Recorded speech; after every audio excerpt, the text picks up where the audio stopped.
I was out of town when my phone rang. I glanced at the screen. My husband. Strange. He never called me unless he needed something. I answered, and before I could even say hello, his voice came through, smug and full of arrogance. "I'm divorcing you," he said, almost laughing. "I've already sold our apartment. I'm moving on with my new girlfriend. Enjoy looking for a new place." Just like that. No hesitation, no shame, no care in the world. He said it like he was telling me the weather, like I was nothing more than an inconvenience he was finally getting rid of. I didn't react the way he expected. No yelling, no crying, no desperate pleas to reconsider. I kept my tone calm, steady. "Sounds good." There was silence for half a second, just long enough for me to know I had thrown him off. But then he laughed, that cocky little chuckle of his. He thought he won. He thought he had destroyed me. That I would come crawling back, begging for explanations, demanding to know why. He thought I would be lost, homeless, heartbroken. He had no idea. I sat there for a moment after the call ended, staring at my phone. Not because I was shocked. No, I had seen this coming for a long time. He was careless, sloppy.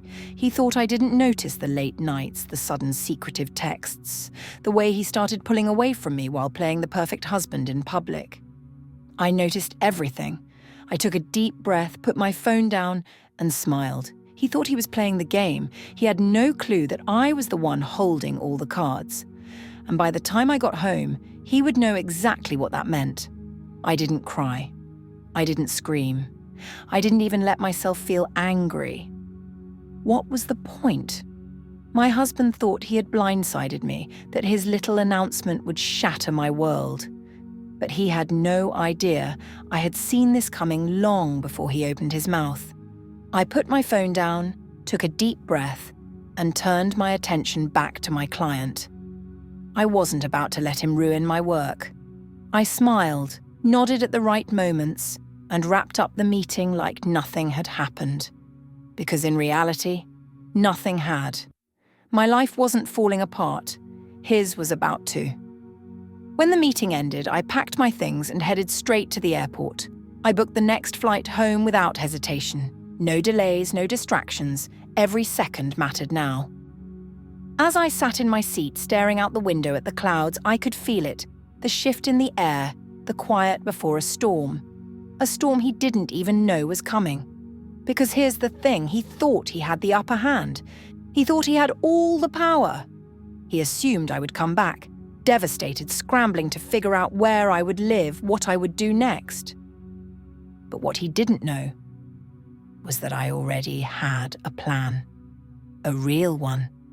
A plan I had been piecing together ever since I noticed the late-night calls he tried to hide, the lipstick stains that weren't mine, the credit card charges for fancy dinners I never got to attend.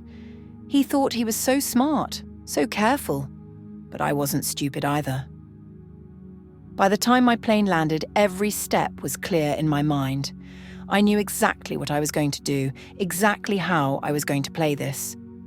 This wasn't just about revenge, this was about taking back what was mine.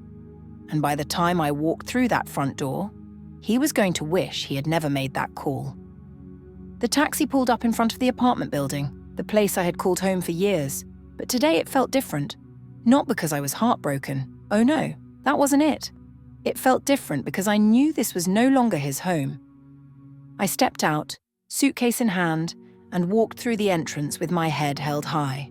No hesitation, no nerves, just a quiet kind of certainty. As I reached our apartment door, I wasn't surprised to see him standing there, waiting, arms crossed, wearing that same smug expression he always had when he thought he had outsmarted someone. I could practically hear his thoughts. She's back. She's going to cry. She's going to ask why. She's going to beg me to reconsider. But instead, I met his eyes, let a small smile creep onto my lips and said, "So, when are you leaving?" His smirk twitched just slightly before it disappeared altogether. What? I could see it then. That flicker of doubt, the tiniest crack in his confidence.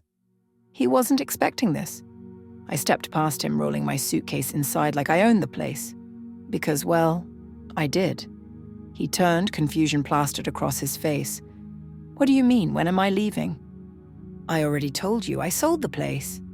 I let out a soft laugh, shaking my head as I set my bag down. Oh, I know, you made that pretty clear. I turned to face him, watching as he shifted his weight uncomfortably. But that's the thing, you didn't sell our apartment. I tilted my head, enjoying the way his brows furrowed. You tried to sell mine. His mouth opened, then closed, then opened again. He looked like a fish gasping for air. What are you talking about? The papers... I crossed my arms. Did you even read them? That's when it hit him. That's when I saw the first glimmer of panic in his eyes. And I knew in that moment the game had officially changed. I reached into my bag, pulled out a neatly folded document and held it up between two fingers. I didn't rush. I wanted him to feel it, the weight of the silence, the growing dread settling into his bones. His eyes flickered between my face and the paper, his jaw tightening. What's that? He asked, his voice losing that confident edge. I took my time unfolding it, smoothing out the crisp pages. This? I said, holding it up so he could see. Oh, just the deed to this apartment. I met his gaze, letting the words sink in. My apartment. His face twisted in confusion. No, that's impossible. I sold it. The paperwork... I let out a soft chuckle, shaking my head. You really didn't read anything before signing, did you? He took a step closer, as if getting a better look at the document would somehow change reality. But reality didn't care about what he thought he owned. Reality only cared about facts. And the fact was, this apartment had always been mine. You see, I continued, tilting my head, you never actually had the right to sell this place. It was never in your name. I could see him scrambling to make sense of it. His breathing had changed, his posture had shifted.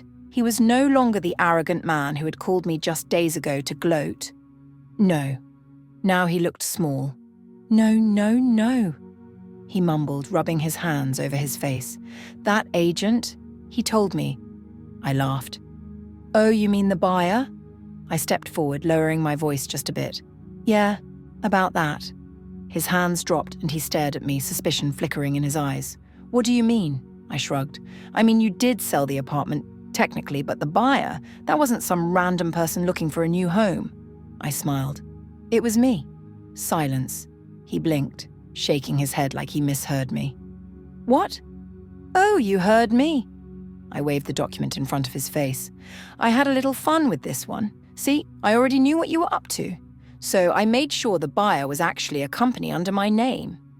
I watched as the color drained from his face. You thought you were kicking me out? I let out a small, satisfied sigh. No, sweetheart, you just sold yourself out of your own home. I leaned in just a little. And the best part? I got it for way less than it's worth. Thanks for that, by the way. His mouth opened, but no words came out.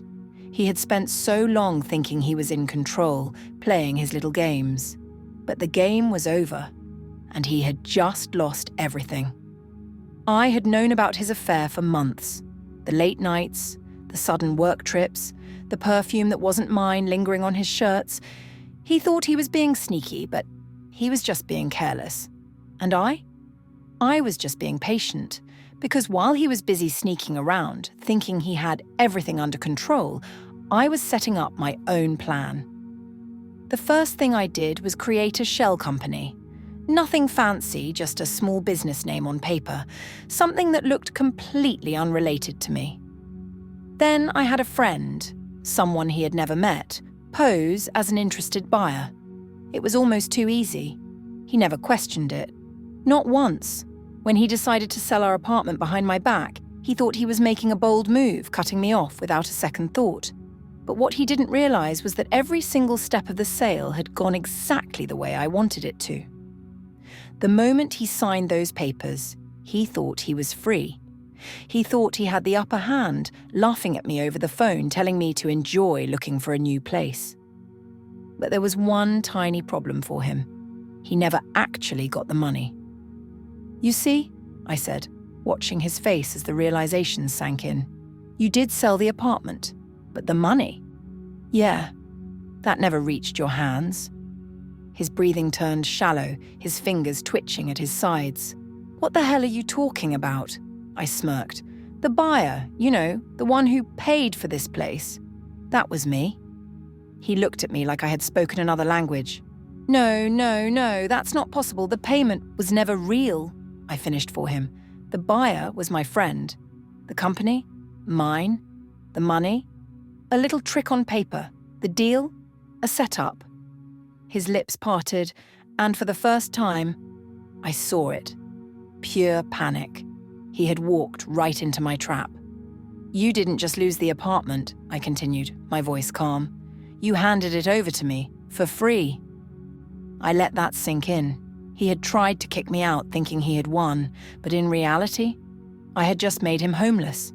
His face turned pale as I reached into my bag one last time and pulled out the final piece of my plan, a crisp, official-looking document.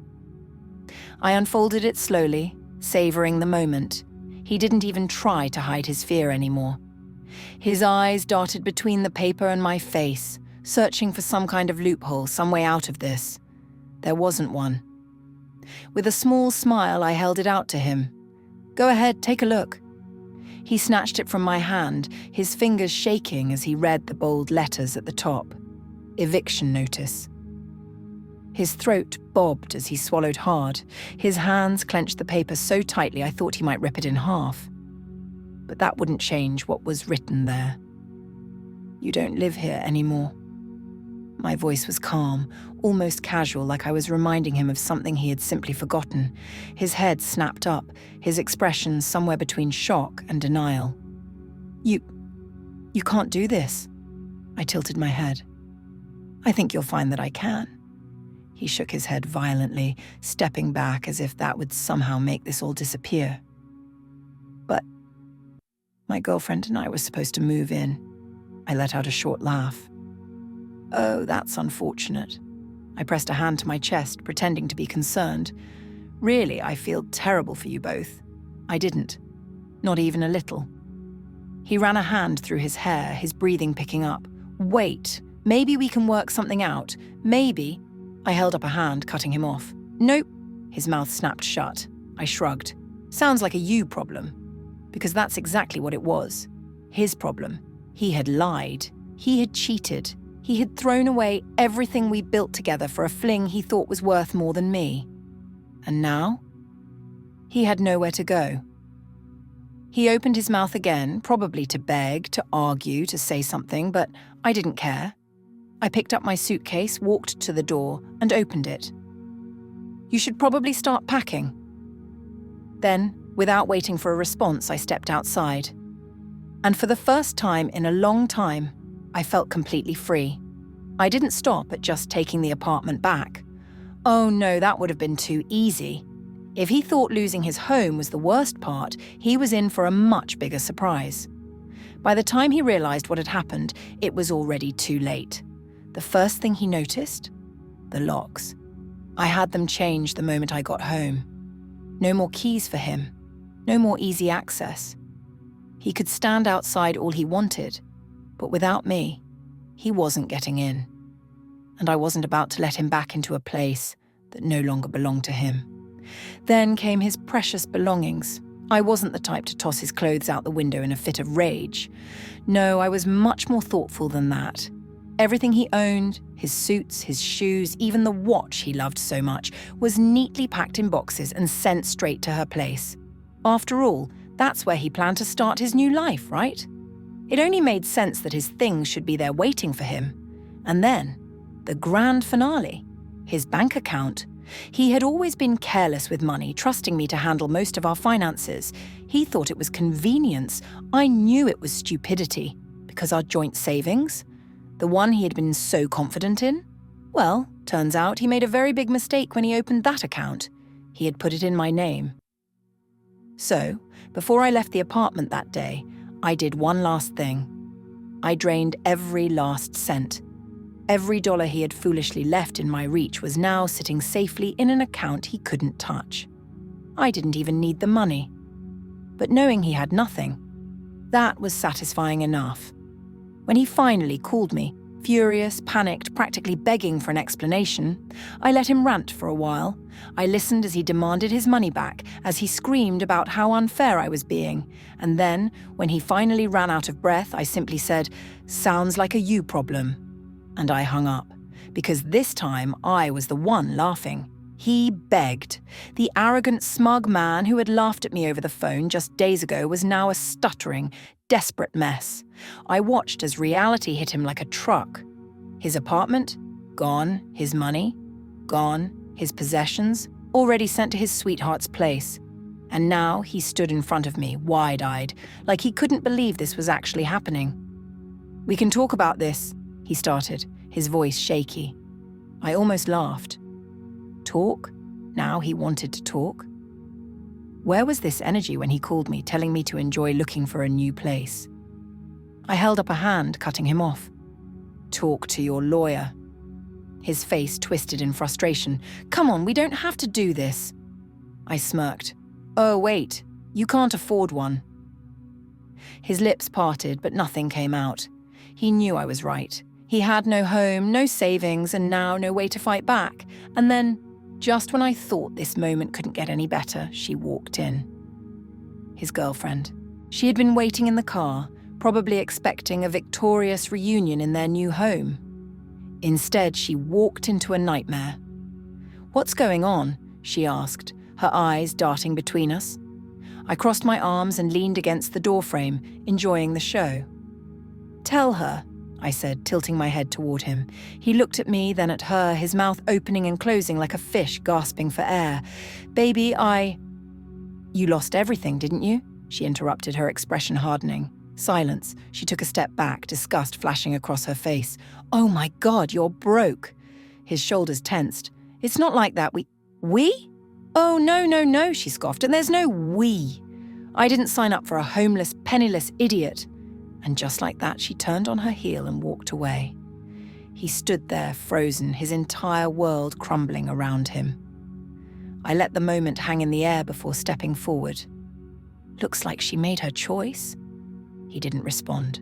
There was nothing left to say. I turned around, walked back inside, and shut the door behind me. And for the first time in years, I felt nothing but peace. I stepped outside, taking a deep breath of the fresh air.